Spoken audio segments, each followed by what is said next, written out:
A few days ago, the Christian rapper Mineo dropped the EP Happy Thoughts. Before we begin, I have to admit that I was not a fan of its release strategy at all. The project is 7 tracks long, 5 of which are previously released singles that I've heard and reviewed before, one of which isn't even Mineo's song, so that leaves only 2 original songs for me to listen to. Anyway, let's see what this project amounts to. Track 1 is the lead single Shibuya Roll Call, with words played.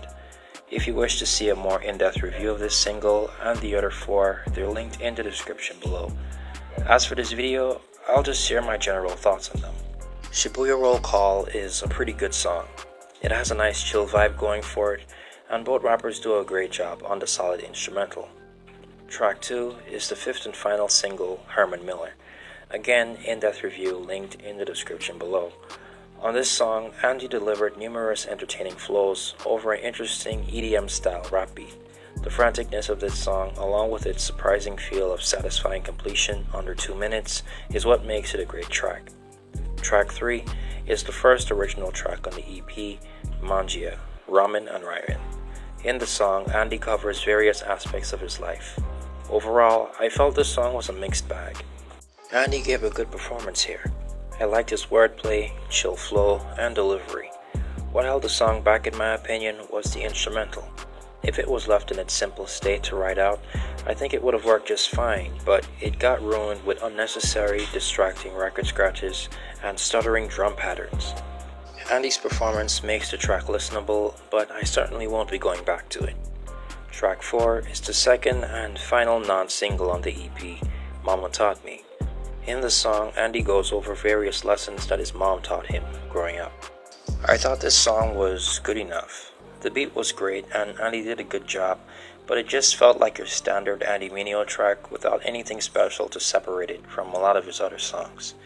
Track 5 is the second released single for the EP, Jackson Pollock. Once again, in-depth review linked in the description. Jackson Pollock is a showcase of Andy's lyrical ability, and I thought it was pretty good. It has a nice bass-heavy beat, and Andy did a good job with the wordplay. Nothing crazy, but it was pretty good. Track 6 isn't an Andy Mineo song, but it is the best song on his EP. It's Willie by No Big Deal, along with Andy Mineo. The song is a reference track to Will Smith, and simply put, it's one of the best songs by Christian rappers this year. Both rappers delivered charismatic performances filled with witty punchlines that made this a really great song. The final track, as well as the 4th single released for the Happy Thoughts EP, is Always in a Rush featuring Mez. The song is about living your life in the constant pursuit of achieving goals, and it's another great track. Andy and Mez did a great job in their verses, addressing the subject matter, and the beat was nice as well. Since those are all the tracks, let's head into the final consensus. Happy Thoughts is, in my opinion, a good EP. Andy did a good job on all the tracks here, and all of the features were solid. The only problem that I had with the project was that everything on here, besides Willie of course, felt like standard Andy Mineo affair. Don't get me wrong, everything here except Mangia ranges from good to great, but all of Andy's performances and every instrumental except Herman Miller is expected and something that we've gotten from Andy in the past. Nevertheless, I still found Happy Thoughts to be a good project, which is why I give Happy Thoughts by Andy Mineo a 7 out of 10. Thank you for watching. Don't forget to like, share, comment, subscribe, and hit the notification bell to know when I upload next. This has been Andre Darius, and I'll see you all next time.